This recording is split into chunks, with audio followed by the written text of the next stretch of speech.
Hello everyone, this is energetic girl Akanksha back with another video and back with another story also. So guys, आज की जो मेरी story है वो है एक लड़के की।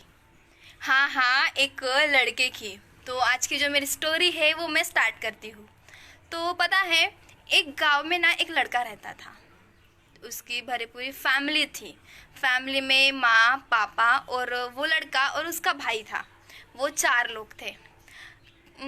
इस लॉकडाउन के दिनों में ना वो लोग सब घर में ही रहते थे। अचानक से एक दिन पता है क्या हुआ। एक दिन ना उसकी जो माँ थी, मतलब उस लड़के की, वो अपनी माँ से बहुत प्यार करता था। बहुत बहुत बहुत बहुत। वो अपनी माँ से कोई बात नहीं छुपाता था, सारी बात क्लियर रखता था। सारे फ्रेंड्स के बारे में उसके मम्मा को पता था। सब ना उसके मम्मी पापा, उसकी मम्मा उसके लिए उसके फ्रेंड की तरह थी। पर एक दिन क्या हुआ कि जो उसकी मम्मा है, उसकी मम्मी की ना अचानक से तबीयत खराब हो गई। गाइस, उसकी मम्मी की अचानक से तबीयत खराब हो गई और उसकी मम्मा को हॉस्पिटल ले गए। और जब हॉस्पिटल ले गए तो 2 दिनों तक उसकी मम्मा ठीक थी। फिर उनको घर लाया गया। घर लाने के बाद उनको घर में औषधियाँ कराई, दवाइयाँ दी, पर उससे उनको कुछ आराम नहीं मिला। तो उसके मम्मा को ना बड़े हॉस्पिटल में ले गए, वहाँ एडमिट रखा कम तकरीबन 4 दिनों तक।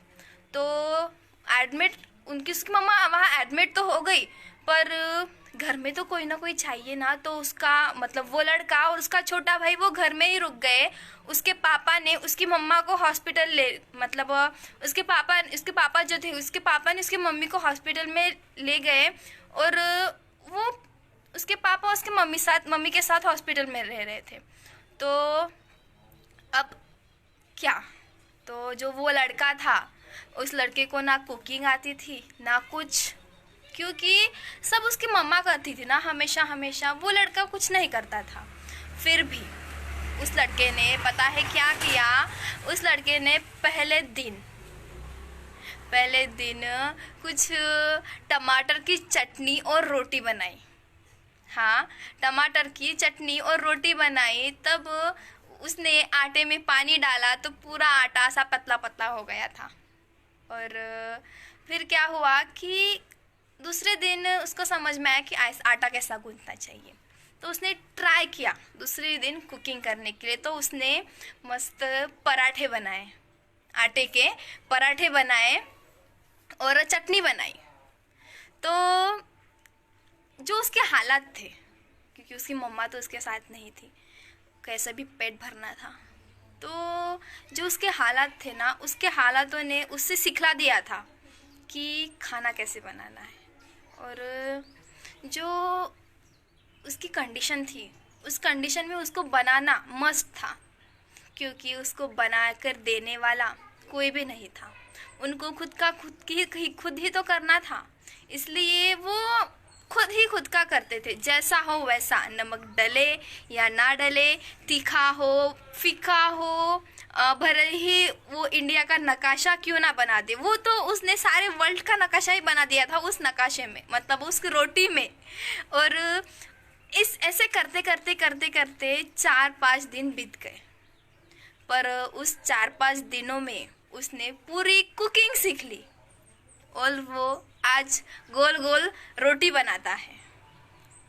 सो गाइज, ये स्टोरी यहाँ ख़त्म होती है। पर ये स्टोरी हमें क्या सिखाती है? ये स्टोरी गाइज हमें ये सिखाती है कि हालात ना हमें सब कुछ सिखा देते हैं। यस, हालात हमें सब कुछ सिखा देते हैं। हमारी लाइफ भी तो ऐसी ही है कि जब हम गिरते हैं तो हमें हालात बता देते हैं कि अभी तू गिरा है, तुझे उठना चाहिए। पैर में कांटा चुभता है, कांटा चुभने के बाद हमें समझ में आता है कि नहीं, यह हमारी कांटा चुभने की हालत हुई है, तो हमें इस कांटे को निकालना चाहिए। और पता है, छोटे बच्चे है ना, मंदिर में अगर अगरबत्तियाँ रखी हो तो उसको हाथ लगाते हैं। एक बार हाथ जल जाता है, पर हाथ जलने के बाद उसको सबक मिल जाता है कि नहीं, हमें दोबारा ये नहीं करना है। और कठिनाइयों में ना हमेशा कुछ ना कुछ नया सीखने को मिलता है। और कोई भी हालत हो, बुरी हो अच्छी हो, हमें कुछ ना कुछ सिखाती ही रहती है। तो हमेशा हालत पर, जो हालत है उस पर कोसो मत, कुछ नया करो, कुछ नया करके दिखाओ। तो ट्राई करो, try but don't cry, you will be success. मैंने क्या कहा? Try but don't cry, you will be success. आप सक्सेस हो जाओगे, आप सीखोगे, क्योंकि हालत ही तो हमें कुछ सिखाती है, आगे बढ़ाती है। सो आई होप कि आज का ये मॉरल आपको पसंद आया होगा, समझ में आया होगा। तो कल मैं फिर आऊंगी एक नए मॉरल के साथ, एक नए इंटरेस्टिंग स्टोरी के साथ। सो बाय।